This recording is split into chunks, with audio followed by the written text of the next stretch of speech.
Hey everybody, welcome back to the 1967 T100C build. I'm calling it the Tarantula.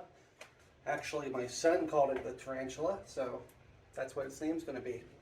You might notice I have built an engine stand for this to make working on it a little bit easier. These are kind of fun to build. They can pretty much be whatever you want. I just raided the remnants bin at the local metal shop, and I think this thing cost me like $5. It works great. So before I begin, or maybe you begin if you're following along, you want to have a couple documents. First one is the pages for the parts book for the gearbox. That's for ordering parts and seeing how things go in order. And then I highly suggest that you get the workshop manual. This is specifically section D for the gearbox. I'll put a link in the description on both of those documents so you can get them. They're really useful for this. I ordered all the necessary parts. Well, anything I felt that could be reused, I did reuse. But these are the parts I ordered. We got both of the bearings. We've got the new needle bearing, thrust washer, oil seal, and I damaged my the little tubes that go in the inner gearbox cover. So I had to order some new ones of those. Also got a complete oil seal kit, which this one's out of, and a complete gasket kit. You'll need your usual tools, but also I'm going to try Loctite 518 for my covers instead of using gaskets. These did not come with any type of gasket from the factory. They make them now, but they kind of changed the tolerances. So I'm going to go with no gasket and use a sealant. Originally, I was going to use like Hylamar, but this was really highly recommended on the 350-500 groups on Facebook. Of course, I've got plenty of assembly lube. I have all my parts and pieces laid out, organized, ready to use. I made sure I cleaned up the mating surfaces as good as I could and tried to give it a little bit of a crosshatch with a 100 grit. That way there's a little bit of room for the sealant to kind of make its way into cracks and hold things together a little bit better. Before I begin, I want to talk about a couple things that are unique to the 500, and I consider them to be kind of cost-cutting measures here. So on the 654 speeds, these little rollers that go inside the cam plate here, they're removable. But on the 500s, they are riveted in. You need to make sure that these are really loose and spin freely. Mine were pretty gummed up. Another cost-cutting measure they took was, instead of installing the timing side needle bearing in the cover, they're killing two birds with one stone, and they installed it inside the kick shaft here, kick spindle. These are incredibly difficult to remove. So I cheaped out a little bit and made sure mine was okay and kept it in there. That's up to you if you want to do that. I just know that this is a horror story to replace, so I'm keeping it right there. Another topic I want to talk about are the bearings. Now, most of the bearings you're going to get now are sealed. They were not originally sealed so that gear oil could get in there and lubricate. It's kind of a hot topic about removing the covers on these. Some people say they're fine, sealed bearings last forever. Other people say the oil gets in there and washes out the grease, and then it becomes kind of a dry situation. I pondered which way I wanted to do this, but I think I am going to remove the covers so that the gear oil can actually access all the bearings. That's up to you how you want to approach that. But these are good quality bearings made in Japan and Korea. If they were made in China, where they lubricate everything with monkey brains, I'd probably definitely remove that cover. All right, let's begin. Okay, step one, we're going to put in new bearings. I'm going to start with the middle cover. I have its bearing. Of course, I'm going to remove those little covers. To remove those little covers, it's really simple. Just get yourself a little screwdriver, pop under there, pop them right out.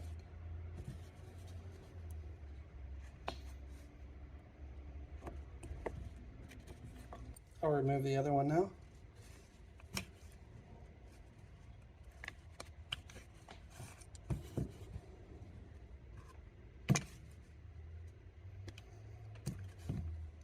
That's all there is to it.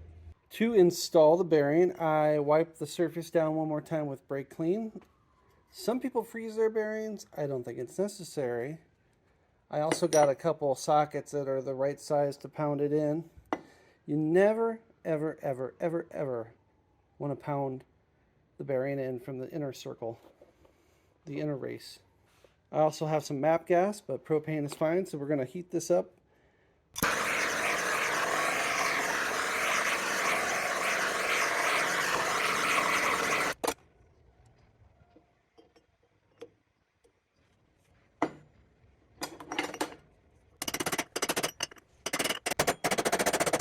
That one fought me a little bit.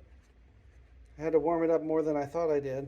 I've decided I'm actually going to put one of these back because I'm going to keep the seal on the outside where the sprocket is, just to help keep oil from coming out. This time I'm going to make sure I warm this up really good.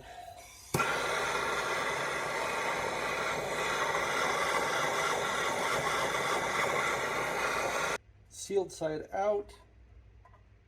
Well, I don't know, it's pretty tight again. There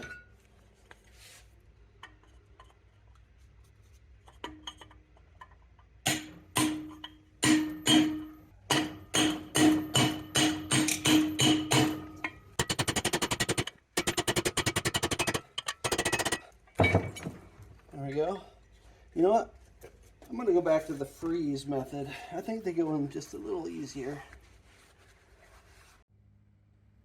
And that bearing is in. I added a little bit more grease to the bearing on this side. Alright, time to finally move on to the needle bearing for the lay shaft. So you'll notice this is where the needle bearing goes into right here. In front right here is a little peg. That is what the thrust washer locates into. The book says for the needle bearing to be sticking out past this surface right here, 0.073 to 0.078 inches, which is equal to what the peg should be sticking out. I noticed that when I put on my thrust washer, that peg was basically flush with the end of my thrust washer and probably could have touched the lay shaft. So I carefully tapped it in until it was 0.078 inches from the surface. Now with the thrust washer in position, that peg is an appropriate amount below the surface of the thrust washer. So there is a fantastic tool out there for installing needle bearings. I don't have that tool. So what you can do is use the lay shaft and a soft tipped mallet and use this as your drift to install the needle bearing.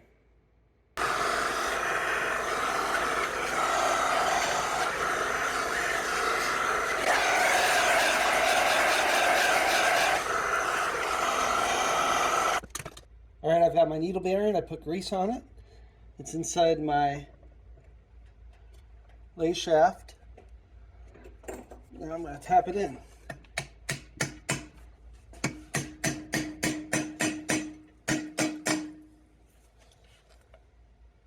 Got a ways to go. Right.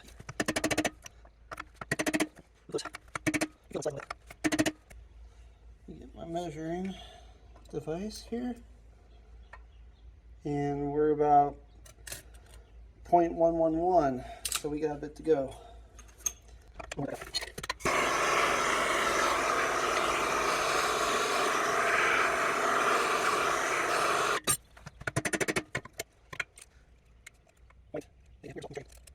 I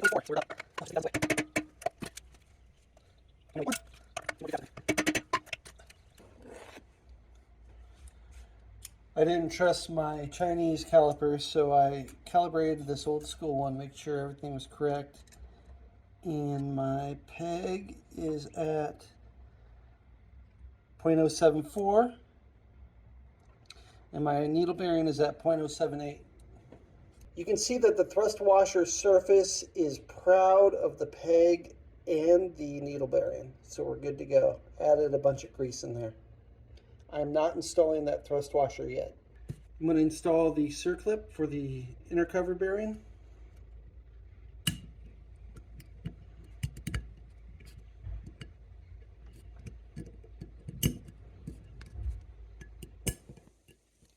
Make sure it locates.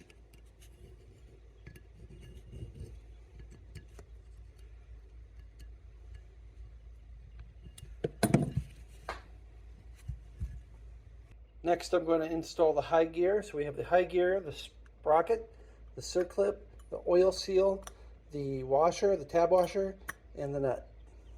Okay, we start with the primary side. I noticed that my bearing wasn't completely seated so I had to tap it in a little bit more. We're going to start with the circlip.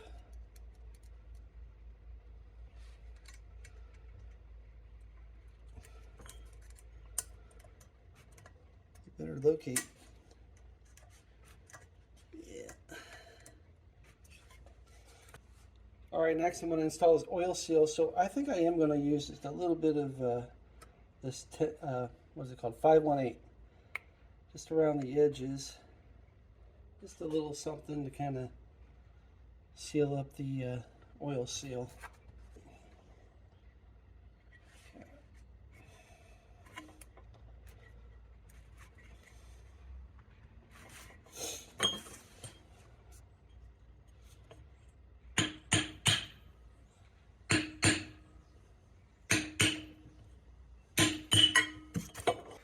All right, now we're just going to put the high gear in. Put it in from this way. Spins nice. Next up is the sprocket. It just slides right on. Push the high gear and the sprocket together. Put on our tab washer, which we're reusing, by the way, and the nut. I'm not going to fully tighten this yet. I'm just going to get it started so the high gear doesn't come out. Tension sort of increases. It's not as easy to move because the sprocket's now making contact with the oil seal. That should loosen up. All right, I went ahead and sprayed it out one more time to get rid of any sort of dust or anything. I got some grease in the needle bearing over there. The high gear is installed. Now we're going to install the plunger, the thrust washer, and the overflow and drain. I've got a new fiber washer for the overflow, and I've got a new copper washer for the drain, and I'm going to anneal that right now first. Probably don't need to do it, but why not? I'm here.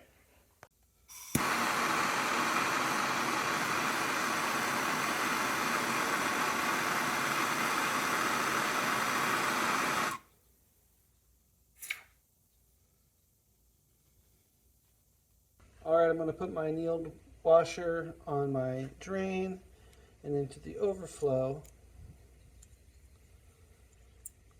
For the heck of it, I'm going to use some 518 on the fiber washer. Stuff is very similar to Hylamar.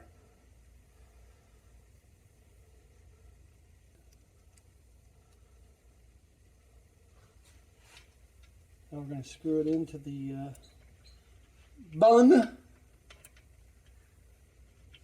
we go.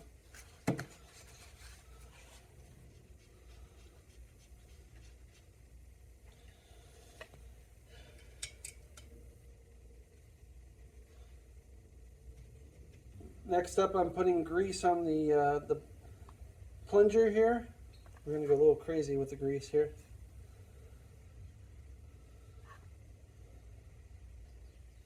He goes up in there. Boingy, boingy, boingy. Okay, plunger is moving. And finally we're going to install the thrust washer. We'll put a bunch of grease on the back just so it stays on. Oh, that was messy.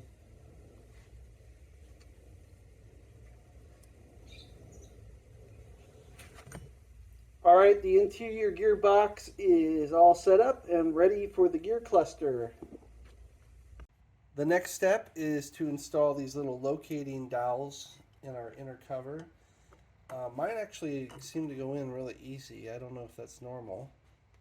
And they only go in from one side. The other way is, for some reason, a little bit more difficult. Potentially you might need to use heat on these. But just get them equal.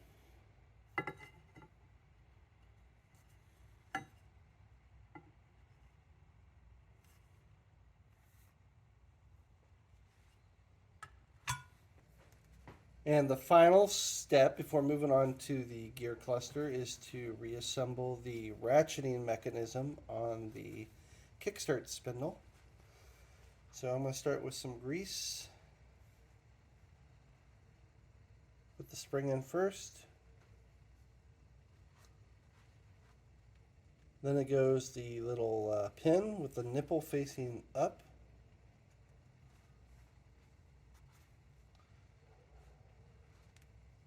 Next, the ratcheting mechanism. I'm going to add a little bit of grease.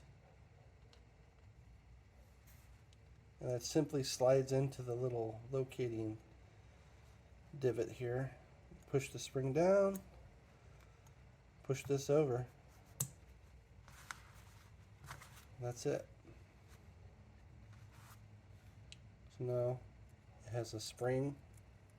I'm going to put some more grease inside the needle bearing.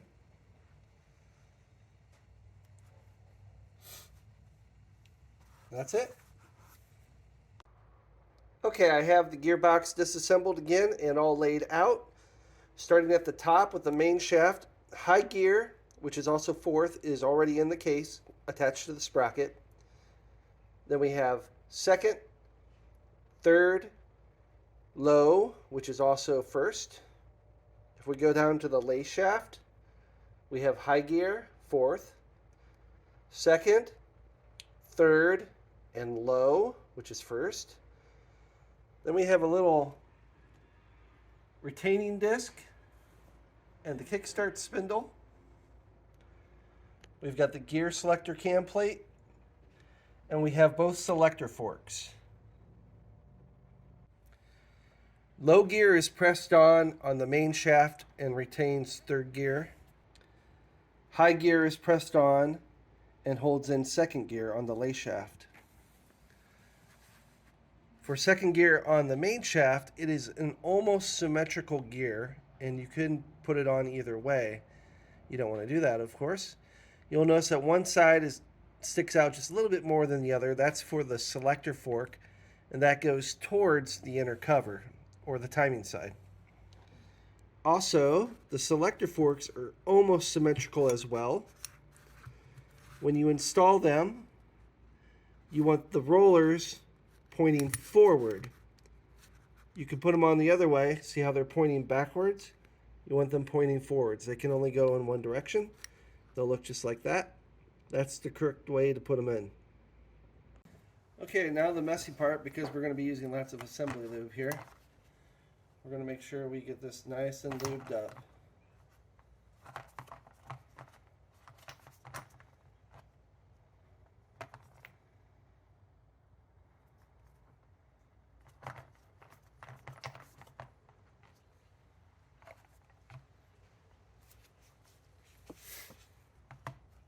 Okay, I'm going to start with the lay shaft. Here's third gear. You want the pause to face towards the inner cover. If I can get them on. There we go. Then we want low gear. We don't want to forget the disc. It goes in there. And we got our kickstart spindle. So that's the lay shaft assembly. Stay put. Now we're going to do the main shaft.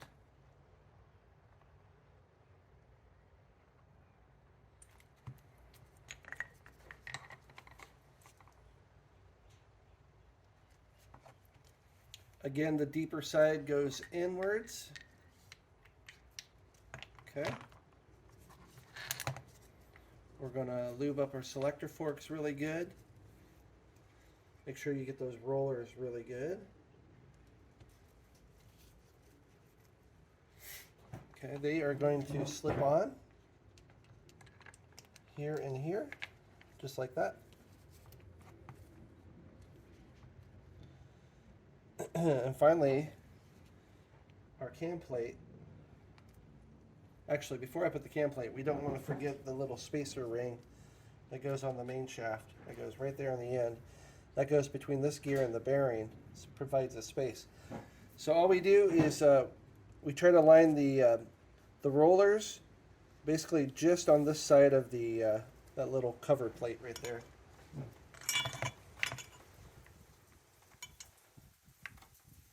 Just like that. See? Now we take the whole unit in our hand.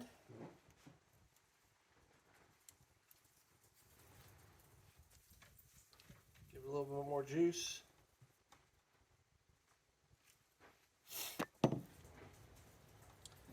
And I carefully offer it up into the inner cover as one unit.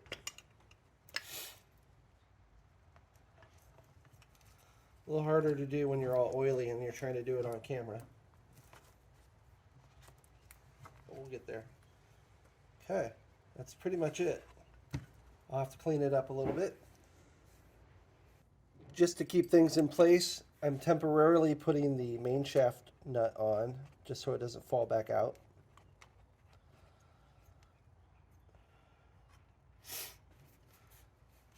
Now we take our cam plate, I guess it's called a plunger maybe, get it greased up, line the hole up, drip some more assembly lube down there, slide it in. There we go. Now we need to line the hole in the rod with the hole in the plunger and put in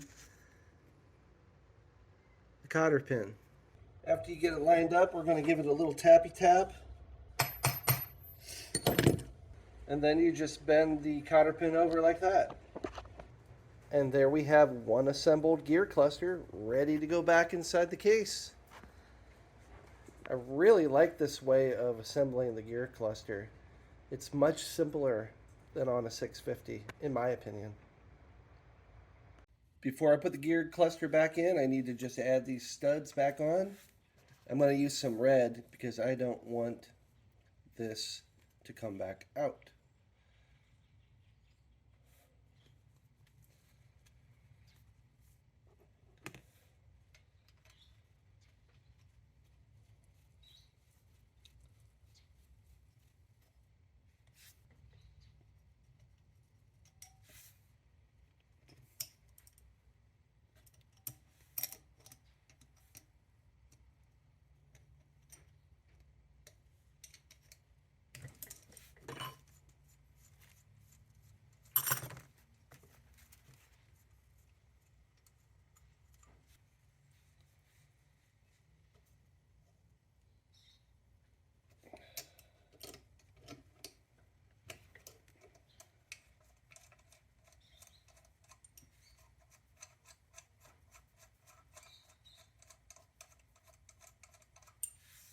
I'm going to give both surfaces another wipe down with some brake cleaner. I'd use acetone if I had some, but apparently I do not.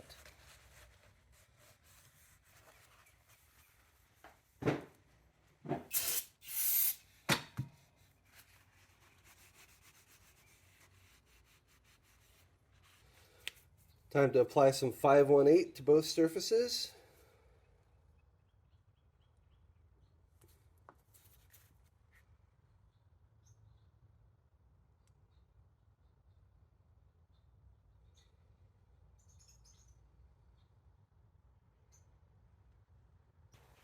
I like using chip brushes for this type of stuff.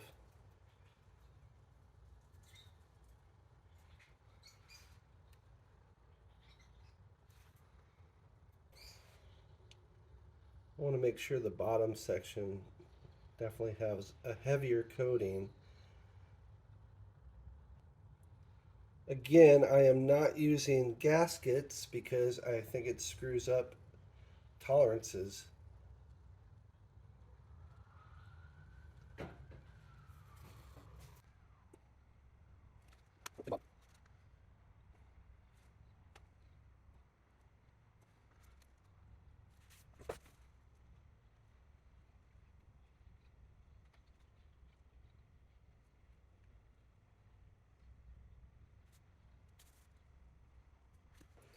All right, here we go. This is a good reason to do this dry a couple times, just so you get the feel for it. It's not complicated at all, actually. Before I do that even, I'm going to put some more oil in there.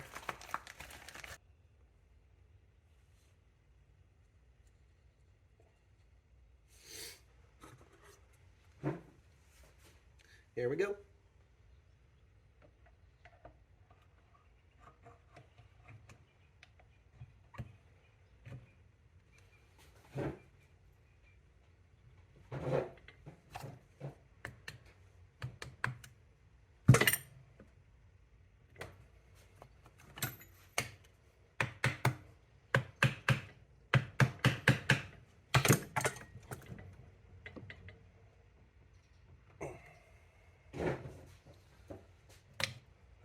There we go. Got to make sure that cam plate is more centered.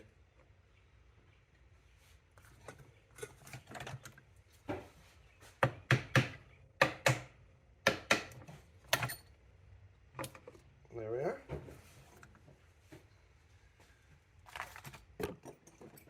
Grab our 2 screws.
All right, now I'm going to permanently put that nut on. So what I'm going to do is take it back off. I'm going to use some channel locks to hold the sprocket after we put it in first gear.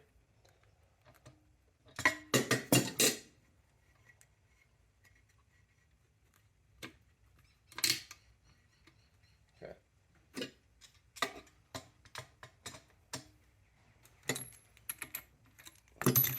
Wasn't on there that tight. I actually forgot to order the lock tab, and it was missing when I pulled this off, but I luckily had one in my spares.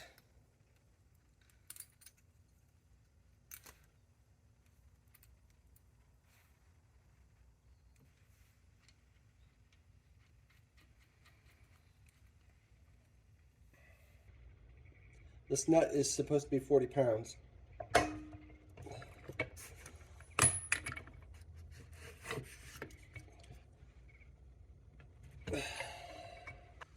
Bend the tab over.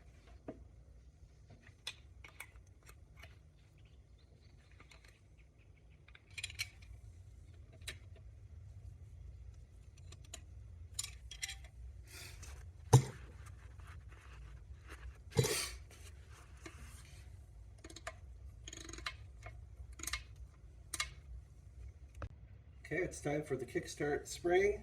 So we put on our little spacer ring. We put on the spring itself, and we put on the little locking tab. Now this is kind of challenging sometimes.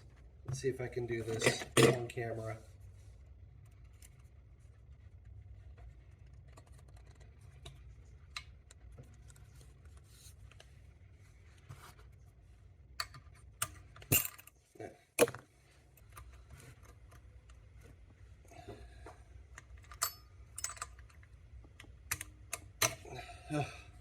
I think I got lucky on that one. Whew. Okay. Double checker kick.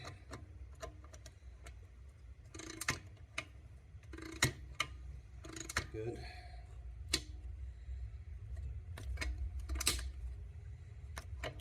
Okay.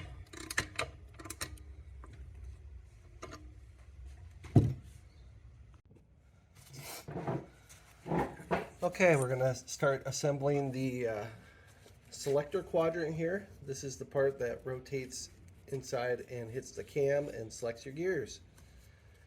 You want to make sure this is really clean because they get gummed up really easy. So when you put this in, you want it facing that direction.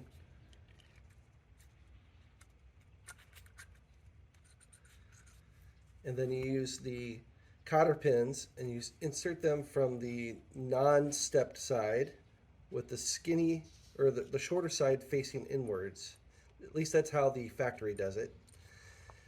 I know some guys that drill these holes out and use a slightly larger cotter pin, which will push your selector down just a little bit more. Supposedly that reduces wear, because you can see there's a little bit of wear on this, but I'm not going to worry about that little modification.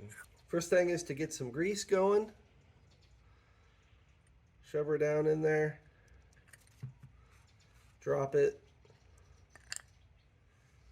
Too much grease.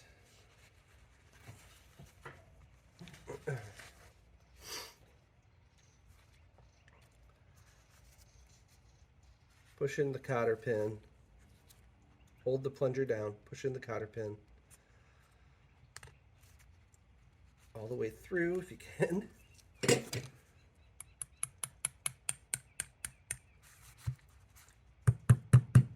There we go.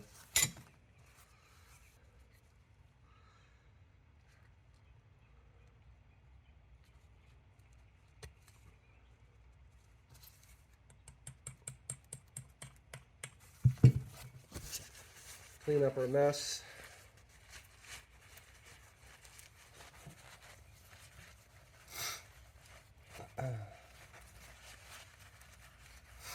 All right, we're going to rotate these cotter pins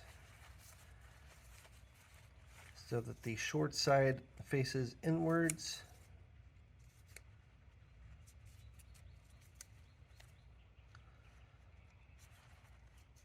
We'll do one at a time. All right, while holding the cotter pin in, I'm going to get a really skinny screwdriver. Get it right down the center.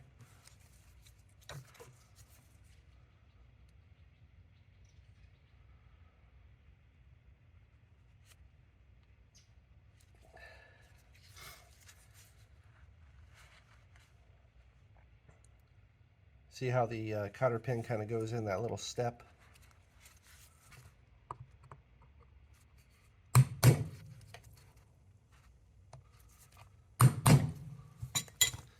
Repeat for the other side.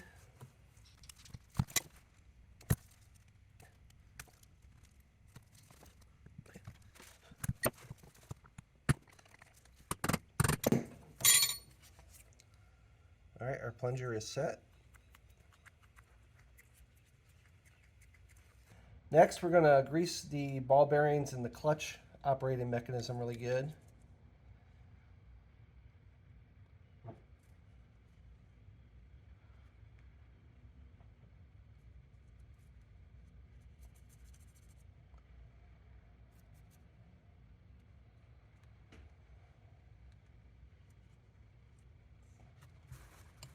We're going to take our quadrant and we're going to grease it up right here.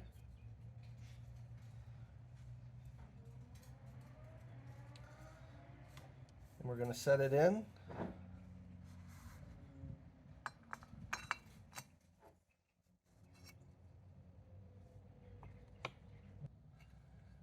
Then to make your life easier, put on the foot lever here.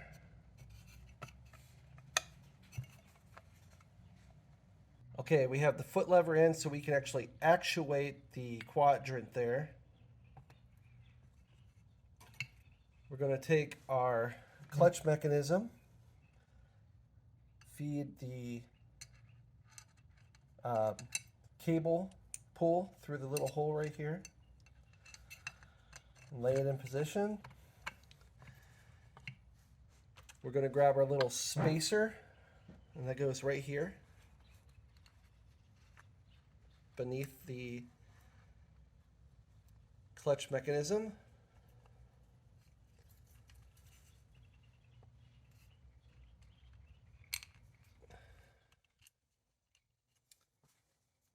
Oh, there it goes.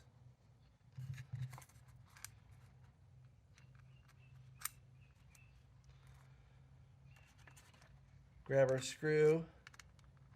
I don't know why that little clutch mechanism is kind of in the way.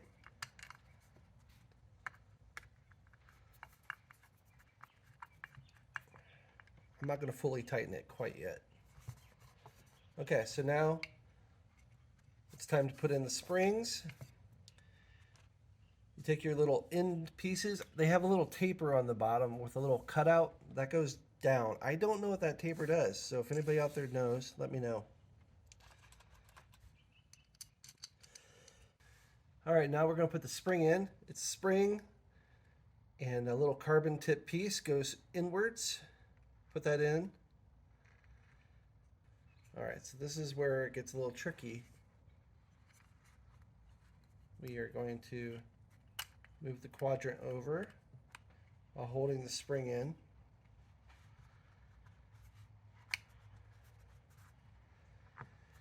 These little pieces will fly away. Be very careful.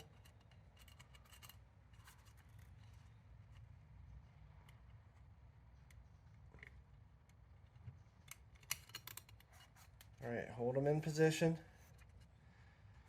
Don't let them fly. Grab your cover. Actually, before we even do that, put some assembly lube in there.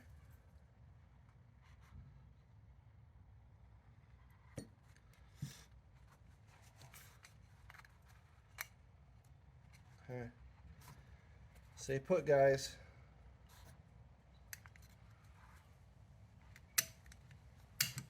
All right.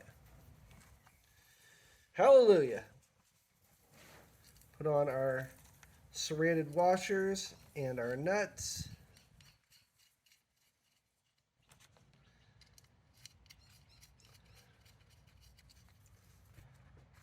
Now we're going to tighten them up.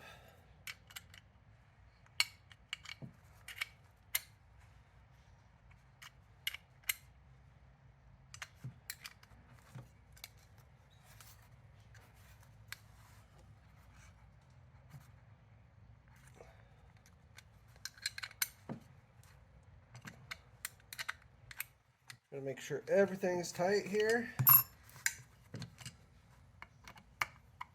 That is not tight.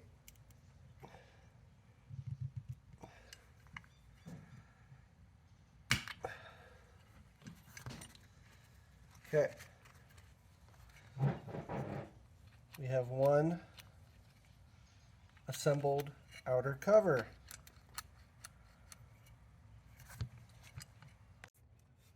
We're going to clean both surfaces with brake clean again.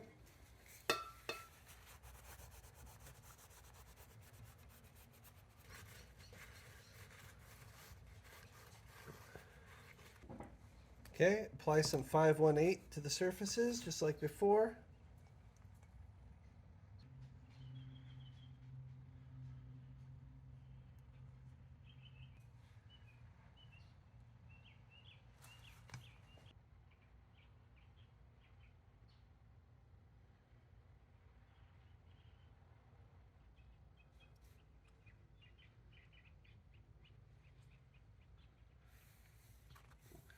One last step is I'm going to add just a little bit of assembly lube to the kicker shaft here, spindle.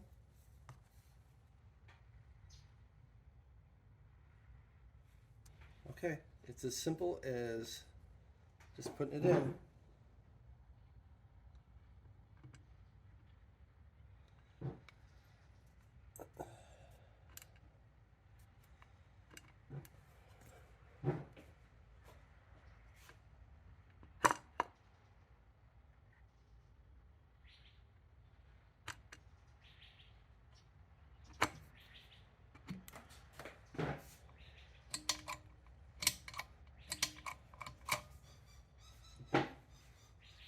Let's put our screws.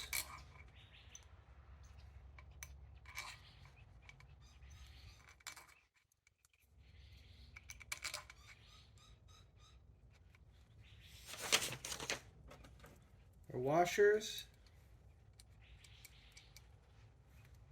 Our nuts.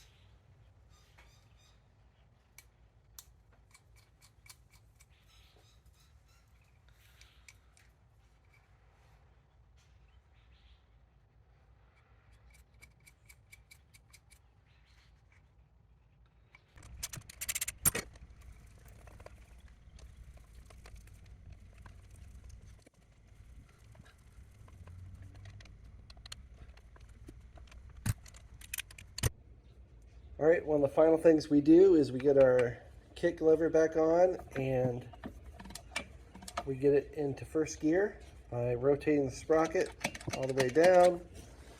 Get your little pointer, point it right at the one right there,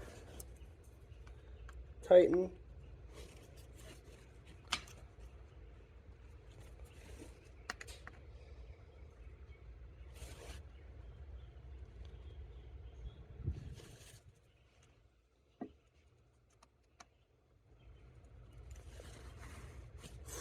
All right, so we're in first.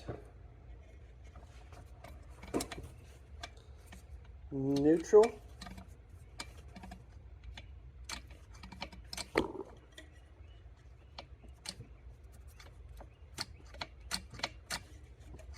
Second. Third. Fourth. Third.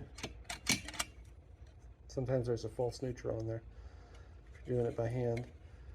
Second, neutral, first. And that's pretty much one assembled gearbox.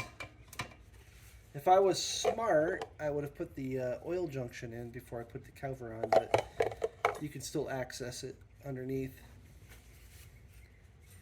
And that about does her on the gearbox. That wasn't too hard. I think the next video is going to be about just finishing up the rest of the motor, getting it all buttoned up, valves, primary back together. Thanks for watching. Singing.